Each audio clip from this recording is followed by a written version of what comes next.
Alors, en thérapie comportementale, souvent, la souffrance qu'ont les patients, c'est d'être débordés par les émotions qui est source de tension. Donc, le premier outil qu'on travaille, c'est souvent la relaxation. Mais la relaxation qu'on apprend, c'est souvent allongé, et dans la vie de tous les jours, c'est pas très pratique et on a peu d'occasions de s'allonger. Donc, moi, je pratique ce que j'appelle la relaxation express. La relaxation express, c'est quoi? C'est l'être humain, naturellement, quand il est tendu, il fait deux choses. Il bâille et il soupire. Donc si l'organisme fait ça spontanément, pourquoi on ne le ferait pas exprès? Donc je vais vous montrer comment on fait. C'est un bâillement très théâtral qui se termine par un soupir.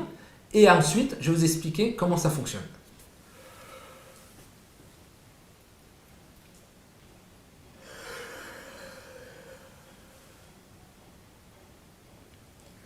Alors, pourquoi je fais tout ça?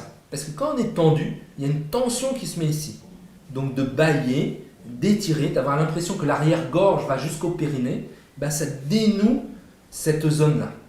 Quand on est tendu, on a souvent des tensions dans les mâchoires. Donc de bâiller à se décrocher les mâchoires, ça libère les tensions ici. Quand on est tendu, on a souvent des tensions dans les épaules. Donc de bâiller à s'étirer comme un chat, ça libère les tensions. Un bâillement, c'est une inspiration. Et un soupir, c'est une expiration. Alors je montre ça à mes patients et après je leur propose de bâiller ensemble, on s'entraîne. Mais très souvent les patients n'arrivent pas à bâiller avec moi, tout simplement parce qu'ils ne sont pas entraînés. Moi je peux me relaxer et bâiller sur commande comme ça. Donc je leur propose de s'entraîner chez eux, de prendre 2-3 minutes par jour pour s'entraîner à bâiller.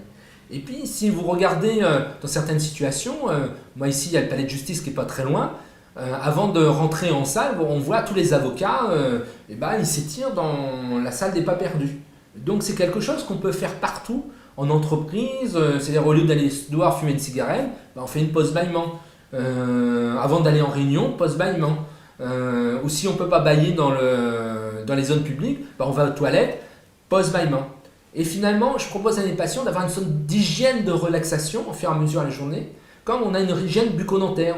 On se lave les dents 2 à 3 fois par jour et finalement on peut bâiller. Le matin je me lève, je bâille, j'arrive au travail, je bâille, dans la matinée je fais une pause bâillement, le midi avant de manger je fais une pause bâillement, après manger je fais une pause bâillement, dans l'après-midi pause bâillement, je rentre chez moi pause bâillement et avant de coucher pause bâillement. Comme ça évite que ma tension ne monte pas parce qu'au-dessus d'un certain seuil, je vais avoir le symptôme. Crise alimentaire, trichotillomanie, anxiété. La tension va monter, bâillement, elle va descendre, ça remonte, bâillement, ça descend, et je reste en dessous du seuil où les symptômes apparaissent.